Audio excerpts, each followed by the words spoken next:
Bayangkara akan menghadapi PSM Makassar yang kita tahu bahwa kedua tim ini adalah di tim papan atas Liga Indonesia, dan kedua tim ini akan dipertemukan pada hari Sabtu pada tanggal 6 November pukul 18.15, dan kalian bisa nonton di video.com atau mungkin di TV lokal juga disiarkan ya. Dan kedua tim ini akan bermain kalau di data saya itu di Stadion Makubuharjo Yogyakarta ya, Depok Sleman Yogyakarta. Oke, sebelum kita membahas, saya ingin mengucapkan terima kasih dulu untuk subscriber saya yang saat ini sudah mencapai 205 ya. Saya sudah membuat konten ini itu kalau nggak salah satu bulan 20 hari lah. Itu ternyata cepat juga ya, sudah 205 subscriber sementara ini. Jadi terima kasih banget bahwa konten ini ternyata bisa memberikan manfaat buat kalian semua yang mengikuti konten saya. Ya, saya sangat bersyukur lah, berterima kasih. Kalian sudah subscribe channel ini dan selalu ada yang memberikan komentar terus juga yang positif. Saya berikan apresiasi banget buat kalian semua. Ya, terima kasih sekali lagi. Oke, kita langsung bahas dulu, dan saya ingin sampaikan bahwa pertandingan Bayangkara dan PSM ini saya buat kontennya ini sebelum pertandingan Persela melawan Persib ya. Jadi saya belum tahu hasilnya Persela dan Persib ini berapa, karena saya buat video ini pada hari Rabu ya, tanggal 3 November ini sekarang. Oke, jadi saya akan mulai dari PSM dulu dan kita akan bacakan datanya ya. Kita lihat datanya PSM karena channel ini semuanya berdasarkan dari data ya. PSM ya saat ini ada peringkat kelima ya, dari 10 pertandingan yang sudah dijalani berhasil mencetak 4 kemenangan, 4 hasil imbang dan 2 kekalahan. Dari 10 pertandingan yang sudah dijalani berhasil mencetak 15 gol dan kemasukannya 11 ya. Jadi agregat golnya plus 4 dan poinnya 16. Oke, kita bahas dari lini depannya PSM dulu, bahwa PSM Makassar itu rata-rata golnya 1,5% per laga. Tandanya apa? Bahwa lini depan dari PSM Makassar itu sudah bagus, sudah dapat untuk power mencetak gol, itu sudah ada ya. Dan inilah 1,5% ini tandanya dia sedang naik ini grafiknya menuju ke power mengunci kemenangan. Ibaratnya seperti itu kalau kita lihat lini depannya PSM Makassar ya. Jadi intinya sangat bagus lini depan dari PSM Makassar ini. Di 10 pertandingan sudah mencetak 15 gol ya, dengan rata-rata 1,5% sudah bagus. Power mencetak golnya sudah dapat ya. Lalu kita lihat lagi bahwa kemenangan terbesar PSM itu 3-1 ya. Dan kalau kita lihat top skor dari PSM Makassar ya, kita lihat karena kita sedang berbicara lini depan, kita lihat top skornya dari PSM Makassar ya. PSM Makassar itu top skornya sementara ada nama Ilhamuddin Armain dan Anko Johnson yang sama-sama sudah mencetak 3 gol ya. Namun Anko Johnson sudah dibantu dari 1 titik putih ya, sedangkan Ilhamuddin belum pernah dari titik penalti ngolinnya. Jadi sangat luar biasa. Dan masih ada lagi pemain dari PSM Makassar yang mencetak 2 gol, 1 gol itu masih ada ya. Kalian bisa cek sendiri datanya. Intinya saya cuma mengambil dari pemain PSM ini ada 2 yang sudah mencetak 3 gol paling banyak ya. Sisanya ada 3 pemain lagi yang mencetak 2 gol, ada 3 ya, saya ingat. Oke, lalu kita lihat menit-menit gol dari PSM bagaimana. PSM Makassar ya, kita lihat menit paling banyak itu mencetak gol pada menit 30 sampai 45 ya. Kalian lihat datanya bahwa paling banyak itu menit 30 sampai 45 ya, yaitu sebesar 33,3% ya, itu PSM Makassar ya. Jadi dan yang kedua ada menit 75 sampai 90, 33,3% juga ya. Jadi ada 2 komponen waktu yang bisa dicetak oleh mereka berdua, yaitu pada menit 30 sampai 45 dan 75 sampai 90, yaitu sebesar 33,3%. Dan di sini di menit 40 sampai 60 itu PSM Makassar belum pernah mencetak gol ya. Artinya bahwa apa? Bahwa PSM Makassar tidak menguasai seluruh komponen waktu ya, dan ini berarti tandanya apa? Bahwa PSM Makassar perlu masih minim sebenarnya, walaupun sudah mencetak golnya cukup bagus, tapi kalau kita lihat ini nggak menguasai seluruh aspek menitnya aja ya. Jadi yang lainnya memang sudah menguasai, ada 5 ya, dari 6 ini saya buat 6 rata-rata menit itu hanya 5 saja PSM Makassar bisa mencetak gol. Sisanya di menit 45 sampai 60 belum pernah mencetak gol ya. Jadi satu aspek ini belum dikuasai. Jadi seluruh menit ini PSM Makassar belum menguasai, intinya seperti itu ya. Lalu kita lihat lagi lebih lanjut PSM Makassar di lini pertahanannya bagaimana. Kita lihat PSM Makassar itu sudah kemasukan 11 gol dari 10 pertandingan. Jadi rata-rata sudah 1,1% kemasukannya. Tandanya apa? Dengan posisi PSM ini sekarang ada di posisi 5 ya. Udah termasuk tim papan atas ibaratnya seperti itu ya. Dengan kemasukan yang cukup banyak ini tidak cukup bagus untuk tim yang sudah masuk di kasta tertinggi ibaratnya. Itu nggak bagus PSM Makassar. Kenapa saya bisa bilang PSM Makassar di kasta tertinggi? Ya karena gini, Liga Indonesia itu total timnya 18 ya, 18 tim. Kita bagi 3 segmen ya, tim papan atas, tim papan tengah, dan tim papan bawah, ada 3.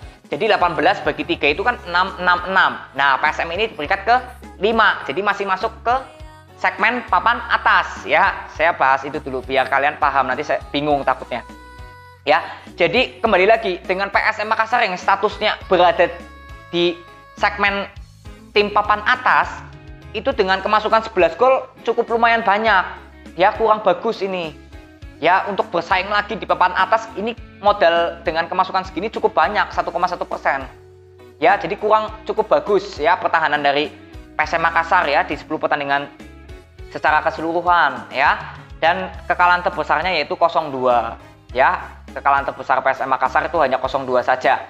Jadi ya itu ya, dengan kesimpulan lini depan dari PSM Makassar yang sudah bagus dan lini belakang PSM Makassar karena dia ada di status tim papan atas ya masih kurang cukup bagus ya. Jadi seperti itu.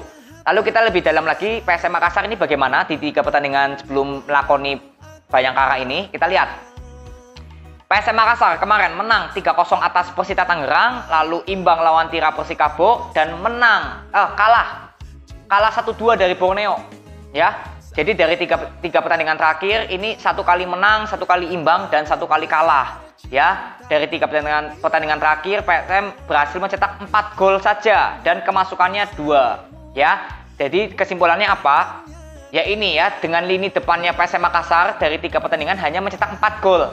Tandanya apa? Sangat minimum ya, sangat minimum sekali untuk mencetak golnya. Walaupun nggak ada perubahan dari data secara keseluruhan tadi, 10 pertandingan tadi ya, itu nggak ada perbedaan di lini depannya PSM Makassar di 3 pertandingan terakhir. Sama saja ya, tapi yaitu sayangnya lawan Persikabo ini nggak mencetak gol sama sekali, imbangnya ya. Beda kalau imbangnya mencetak gol, mungkin grafiknya beda, tapi kalau grafiknya seperti ini di 3 pertandingan terakhir hanya mencetak 4 gol ya, sama seperti data keseluruhan 10 pertandingan tadi ya, nggak ada perubahan. Lalu di lini belakangnya sudah kemasukan 2 gol, yaitu lawan Borneo saja PSM kalah 1-2, yaitu Borneo berhasil mencetak 2 gol. Sisanya lawan Persikabo dan Persita clean sheet ya, tanpa kebobolan. Jadi lini belakang dari PSM Makassar ternyata naik grafiknya ya. Kalau kita lihat 3 pertandingan terakhir, walaupun lawannya mau Borneo, mau Persikabo, mau Persita, kita nggak bahas timnya, mungkin tim papan bawah atau tim papan tengah, tim papan atas, enggak. Kita nggak bahas lawannya PSM Makassar itu siapa. Tapi yang aku ingin bahas datanya yaitu bahwa PSM Makassar dalam 3 pertandingan terakhir itu hanya kemasukan 2, dan sisanya 2 pertandingan lainnya itu clean sheet, karena 2 gol ini kemasukannya hanya lawan Borneo saja dengan kekalahan untuk PSM Makassar 2-1, dan 2 pertandingan terakhir itu clean sheet tanpa kebobolan. Jadi lini belakang dari PSM Makassar itu grafiknya membaik ya, kalau kita bandingkan dari secara keseluruhan tadi, 10 pertandingan tadi secara keseluruhan, itu di lini pertahanan dari PSM Makassar di 3 match terakhir naik grafiknya ya. Ini intinya seperti itu, PSM Makassar dari 3 pertandingan terakhir grafiknya naik, dan lini depannya tetap sama ya, stabil ya, nggak naik nggak turun, stabil saja. Jadi 1,5% rata-rata golnya di 10 pertandingan ya, itu stabil segitu, nggak naik nggak turun ya, kalau kita lihat dari 3 pertandingan terakhirnya. Oke, lalu kita lihat langsung Bayangkara ya. Bayangkara ini di peringkat pertama dari 10 pertandingan berhasil mencetak 8 kemenangan ya, dan 1 kali imbang dan 1 kali kekalahan. Berhasil mencetak 15 gol dan kemasukan 8. Jadi agregat golnya plus 7, poinnya 25 ya. Oke, kita lihat lagi lini depan dari Bayangkara bagaimana. Rata-rata golnya sama ya, seperti PSM Makassar, 1,5%. Yang artinya bahwa lini depan dari Bayangkara ini sudah punya power mencetak gol ya. Dan ini mau ke arah power mengunci kemenangan ya. Tapi kita lihat lagi di 3 pertandingan terakhirnya bagaimana nanti Bayangkara, biar bisa menyimpulkan mau kemana nih Bayangkara. Apakah akan naik presentasi mencetak golnya atau turun? Kita lihat nanti di 3 pertandingan terakhirnya Bayangkara ya. Tapi kita bahas dulu di secara keseluruhan datanya Bayangkara dulu ya. Jadi sudah bagus intinya lini depannya Bayangkara, dan kemenangan terbesar Bayangkara itu 3-0 ya. Kemenangan terbesarnya Bayangkara ini 3-0. Jadi lumayan bagus juga ya kemenangan terbesarnya. Oke, langsung kita lihat lagi bahwa Bayangkara ya itu mempunyai top skor, itu ada nama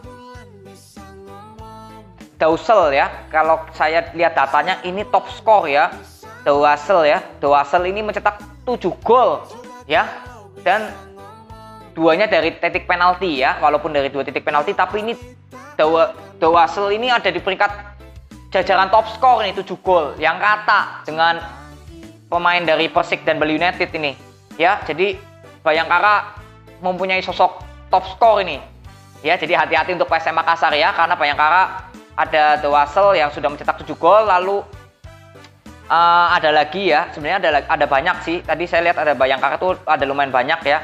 Ada Anderson Sales juga yang sudah mencetak 2 gol, tapi sisanya 2 gol saja lah ya. Intinya yang paling terlihat berbahaya itu yaitu dari Bayangkara Dausel yang sudah mencetak 7 gol, yang sudah ada di peringkat atas daftar top skor Liga Indonesia ini sejauh ini ya. Itu jadi hati-hati untuk pemain Dausel ini dari Bayangkara ya. Lalu kita lihat lebih dalam lagi untuk masalah menit golnya bagaimana Bayangkara. Kita lihat Bayangkara itu paling banyak mencetak gol itu pada menit 45-60 ya.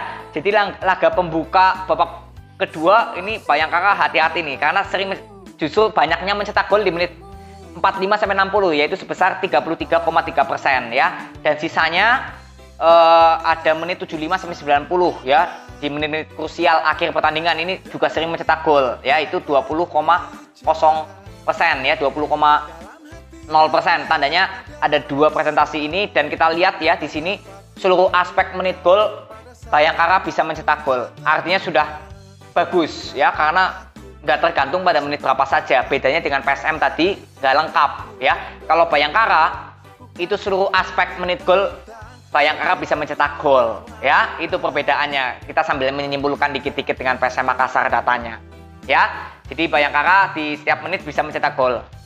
Kesimpulannya seperti itu ya, hati-hati nih. Lalu kita lihat lagi Bayangkara di lini pertahanannya bagaimana ya. Lini pertahanan Bayangkara dari 10 pertandingan yang sudah dijalani itu hanya kemasukan 8 ya. Memang kalau boleh dibilang rata-rata kemasukannya hanya 0,8, yang artinya nggak mencapai 1% ya. Boleh disimpulkan memang bagus karena belum mencapai 1%. Tapi sebenarnya dengan kembali lagi notabene dia tim papan atas, ini hampir menuju ke 1% ya. 0,2 lagi sudah menuju ke 1%. Kecuali kalau kemasukannya masih 6 atau 5 itu masih oke. Ini sudah 8. Tandanya apa? Dengan posisi Bayangkara yang ada di puncak klasemen apalagi ya, dan termasuk tim papan atas gitu ibaratnya. Dengan kemasukan 8 gol dari 10 pertandingan itu sudah termasuk lumayan banyak ya. Sudah lumayan banyak karena apa? Hati-hati. Hati-hatinya apa? Ya suatu saat Bayangkara bisa memperoleh hasil imbang atau kalah karena lini pertahanannya seperti ini. Karena nanti kan pertandingan masih panjang ya. Kalau nggak diperbaiki dari sekarang lini pertahanan dari Bayangkara, saya kira untuk terus melaju di peringkat pertama ya cukup berat kalau kita lihat lini pertahanan dari Bayangkara seperti ini ya. Karena kalau notabene tim papan atas dengan jumlah presentasinya sudah 0,8 mendekati 1 bahkan 1 lebih, yaitu ya masih kurang bagus sebenarnya. Karena posisi statusnya Bayangkara sebagai tim papan atas loh ya. Saya bisa bilang kurang bagus itu karena Bayangkara ada di posisi papan atas. Beda kalau di posisi papan tengah, papan bawah itu beda ya. Tapi kalau ngomongin tim papan atas itu ada standarnya sendiri ya. Jadi kalau ini Bayangkara ya standar aja lah untuk pertahanannya. Tapi sebenarnya kurang cukup bagus sih. Sebenarnya seperti itu ya, kesimpulannya kurang bagus lah, kurang baik, udah intinya seperti itu aja. Kurang baik aja.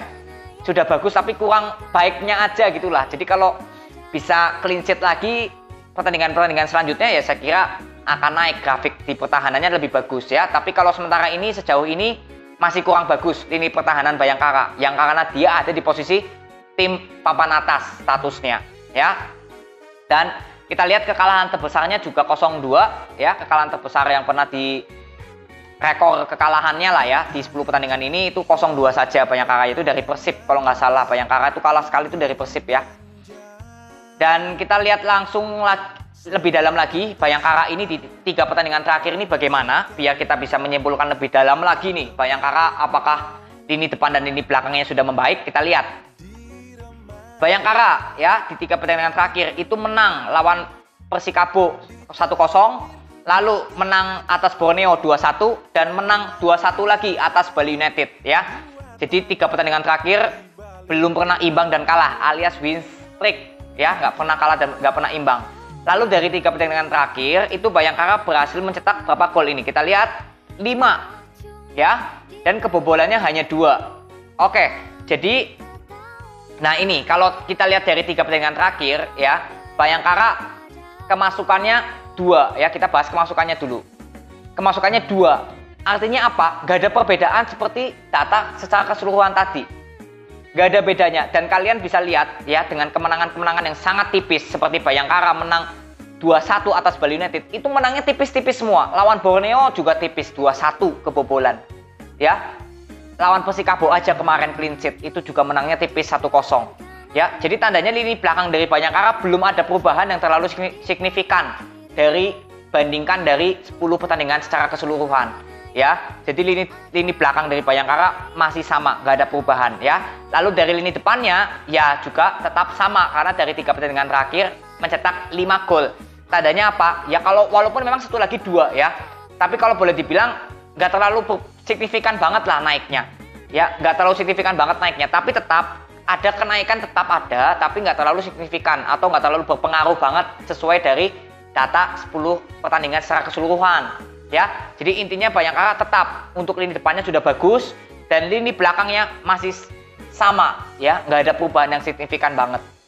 Itu kesimpulannya dari 10 pertandingan dan 3 match terakhir, lini depan dari Bayangkara itu sudah cukup bagus ya, dan lini belakangnya masih kurang bagus aja lah, kurang baik aja udah ya, karena statusnya Bayangkara ini tim papan atas ya, karena statusnya itu aja. Kalau tim papan tengah mungkin saya bilang bagus pastinya, tapi karena ini tim papan atas ya itu ya, masih kurang baik aja untuk pertahanan Bayangkara di 10 pertandingan secara keseluruhan dan 3 match terakhir.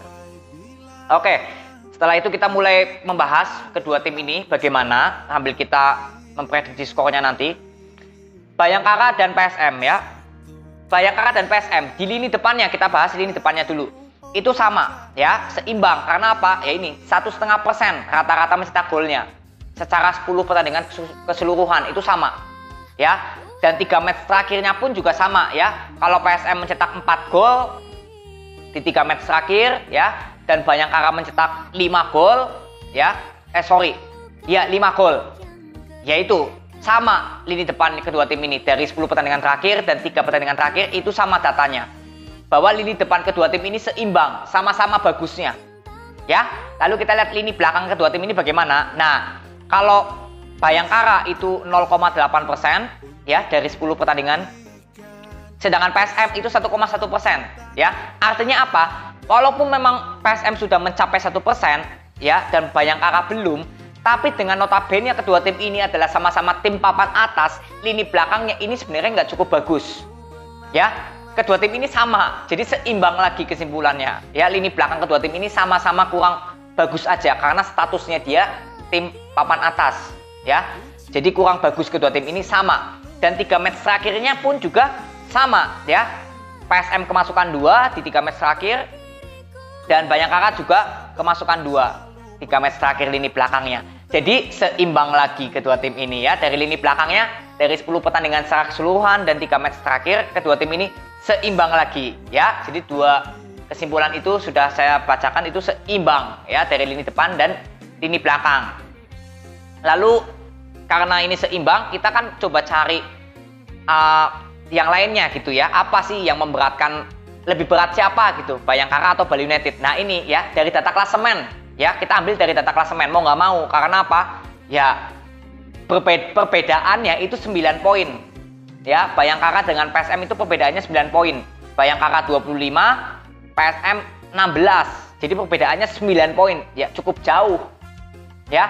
Jadi dari sisi klasemen, Bayangkara di peringkat pertama ya, PSM di peringkat kelima. Otomatis bagaimanapun juga ya yang diunggulkan pasti yang di peringkat pertama. Apalagi ini netral bermainnya, nggak home away. Kecuali kalau home away mungkin beda, di kandang PSM atau di kandang Bayangkara itu beda. Tapi karena ini netral ya, jadi ya bagaimanapun juga Bayangkara tetap diunggulkan dari sisi klasemen. Lah kok ngambilnya dari sisi klasemen sih Om gitu ibaratnya. Ya bagaimana? Karena apa? Bayangkara dan PSM itu perbedaannya 9 poin. Kalau perbedaannya cuma 2 poin, 3 poin ya masih sama lah statusnya. Walaupun mungkin Bayangkara di peringkat pertama, misalkan PSM misalkan nih di peringkat kelima, tapi perbedaan poinnya 2 atau 3, ya masih seimbang lah. Tapi kalau ini sudah bicara perbedaannya 9 poin, itu jauh ya. Jadi bagaimanapun juga peringkat suatu tim di klasemen itu nggak bisa membohongi kualitas pemain dan cara bermainnya. Itu nggak bisa bohong. Apalagi ini perbedaannya 9 poin lagi Bayangkara dengan PSM. Jadi bagaimanapun juga Bayangkara yang ketiga diunggulkan dari data klasemennya. Dan data klasemen ini disimpulkan lagi bahwa perbedaannya 9 poin ya. Dan artinya bahwa klasemen ini tuh nggak bisa membohongi kualitas suatu tim dan cara bermainnya atau apapun itu yang positif. Itu nggak bisa bohong.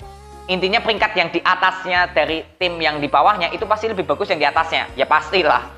Apalagi ini perbedaannya 9 poin. Kecuali kalau perbedaannya dikit aja, ya mungkin seimbang.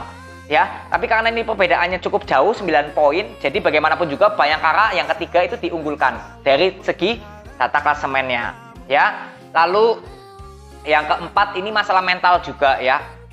Mental lagi nih yang keempat. Ini tentang Bayangkara. Apa itu? Jadi gini, Bayangkara ini kan bermain setelah tahu hasil Persib dan Persela ini berapa. Katakan, misalkan nih, Persib ternyata menang lawan Persela. Misalkan menang nih Persib lawan Persela. Ya otomatis Bayangkara kan kegusur peringkat pertama. Karena dia belum main gitu kan, belum main dan Persib sudah main duluan dan menang, ya pasti dia di peringkat pertama. Karena selisihnya cuma 3 poin nih dengan Persib. Nah Bayangkara di peringkat kedua dan sering terjadi juga kan. Bayangkara di peringkat kedua karena belum main dan Persib sudah main duluan jadi di peringkat pertama. Nah ini Bayangkara punya tambahan power lagi untuk mengejar kembali merebut peringkat 1 lagi. Ibaratnya seperti itu ya. Jadi ini ada nilai plus lagi. Nah misalkan Persib imbang atau misalkan Persib kalah gitu hasilnya. Ya tetap Bayangkara tetap seperti tim-tim pada normalnya mencari kemenangan ya tetap. Ya, tapi ini cuma ngomong kalau misalkan Persib menang lawan Persela, ya pasti Bayangkara tambah lagi tekanannya. Tekanan dia itu tambah lagi. Ya, misalkan Persib kalah atau Persib imbang, ya tekanan yang sebesar yang Persib menang itu enggak sebesar itu gitu ibaratnya. Kalau Persib misalkan imbang atau kalah ya tekanannya Bayangkara nggak sebesar kalau Persib menang. Itu masalah mentalnya dia. Walaupun tetap tujuan utama suatu tim ya pasti mencari kemenangan, itu pasti. Tapi tekanannya besaran kalau Persib main duluan dan menang, itu lebih besar tekanannya pada Bayangkara. Kalau misalkan Persib imbang atau kalah, ya Bayangkara tetap pada mentalnya mencuri kemenangan itu sudah pasti. Tapi tekanannya saja yang saya sorotkan di sini, ya. Jadi yang keempat ini Bayangkara kenapa lebih diunggulkan dari segi mental. Jika Persib menang, itu lebih lagi ibaratnya seperti itu ya. Jadi yang keempat ini kita tunggu hasilnya. Persib menang atau kalah atau imbang. Kalau menang, ya Bayangkara kita ambil di prediksi preview keempat ini ya, termasuk yang diunggulkan juga Bayangkara karena segi mentalnya dia ya. Oke, jadi kesimpulannya bagaimana? Kesimpulan dari kedua tim ini itu imbang ya, sesuai data ini tuh imbang. Tapi mau nggak mau karena saya ambil dari data klasemen, ternyata Bayangkara tetap diunggulkan ya, karena peringkatnya juga terpantau jauh 9 poin perbedaannya. Jadi di prediksi pertama itu tetap saya menaruh sesuai data ini itu Bayangkara diunggulkan menang, ya, dengan skor yang kemungkinan bisa terjadi lebih dari 3 gol, ya, 2-1 atau 3-1 atau 3-2. Intinya kalau dari data ini bisa terjadi lebih dari 3 gol, ya. Tapi misalkan menangnya 1-0 atau 2-0 kurang dari 3 gol, ya bisa terjadi, ya. Namanya juga ini sesuai dari data, belum tentu sesuai dari kenyataan, ya. Jadi intinya kalau dari data ini itu kemenangan Bayangkara itu antara 2-0 atau mungkin bisa 2-1 intinya. Apakah ada harapan PSM mencetak gol? Ya ada, karena PSM di lini depannya itu juga bagus. Ya, maka dari itu nggak ada yang tidak memungkinkan PSM nggak mencetak gol karena lini depan kedua tim ini sama-sama bagus. Ya, jadi di prediksi pertama Bayangkara menang itu dengan skor yang kemungkinan antara 2-0 atau 2-1. Apakah bisa terjadi 3 gol? Ya mungkin bisa. Tapi itu mungkin di hasil imbangnya, ya. Dan di prediksi kedua yang masih 50-50 terjadi, ya, itu hasil imbang. Ya, nah di sini yang saya katakan bahwa tadi saya salah, ya. Jadi hasil imbang inilah yang bisa terjadi 3 gol lebih. Kalau Bayangkara menang di prediksi pertama itu bisa terjadi 3 gol lebih, bisa. Tapi kalau saya bilang tadi kan skornya antara 2-0 atau 2-1, artinya kan di bawah 3 gol. Tapi kalau hasil imbang yang masih bisa 50-50 terjadi, itu bisa terjadi 3 gol lebih, bisa. Dan saya ambil standarnya kalau imbang itu 2 sama. Ya, kalau 0-0 ya bisa, 1 sama ya bisa. Tapi kalau dari data ini kesimpulannya, karena saya melihat lini depan dari kedua tim ini sudah bagus. Dan lini belakang kedua tim ini itu masih kurang bagus. Karena statusnya kedua tim ini sebagai tim papan atas, ya. Jadi kurang bagus. Maka dari itu ada kemungkinan, ya, hasil imbangnya itu antara 1 sama atau 2 sama. Tapi kalau kita mau ambil sesuai data ini itu 2 sama. Standarnya dari data ini. 1 sama ya bisa, 3 sama ya bisa, 0-0 pun ya bisa. Tapi kalau standarnya dari data ini 2 sama, ya. Lalu di prediksi ketiga, yang presentasinya paling kecil, walaupun nggak terlalu jauh juga presentasinya, PSM Makassar bisa mencuri kemenangan. Dengan skor berapa-berapa, ya sama seperti Bayangkara. Karena ini sama-sama seimbang dan bermainnya netral. Jadi sama aja, kalau PSM menang ya mungkin bisa 2-0 atau 2-1, sama saja. Ya, tapi bagaimanapun juga dari kesimpulan data yang sudah saya preview ini, ya, saya harus mengambil dari klasemen karena perbedaan yang cukup jauh poinnya dari Bayangkara dan PSM. Jadi di prediksi pertama Bayangkara yang diunggulkan menang untuk pertandingan kali ini sesuai dari data, ya. Dan kemenangannya kemungkinan antara 2-0 atau 2-1, ya, sesuai data ini. Dan kesimpulan ini semuanya di luar dari terjadinya penalti dan kartu merah. Jadi kalau ada kartu merah sudah nggak berlaku prediksi skor ini, dan jika ada penalti tinggal dikurangi saja, ya. Dan ini semuanya sesuai dari data, belum tentu benar sesuai di lapangannya nanti bagaimana. Dan bagaimana kalian untuk melihat atau memprediksi sendiri, yaitu dengan cara nonton pertandingannya secara langsung. Karena bagaimanapun juga nonton pertandingannya secara langsung itu lebih mudah untuk kalian memprediksi apakah sesuai data ini Bayangkara akan menang atau justru hasil imbang dan PSM yang akan menang, ya. Jadi itu aja yang aku bisa bagikan kepada kalian semua. Terima kasih sekali lagi yang sudah subscribe channel ini. Semoga channel ini bisa terus maju dan memberikan manfaat informasi kepada kalian semua. Ya, thank you ya. See you.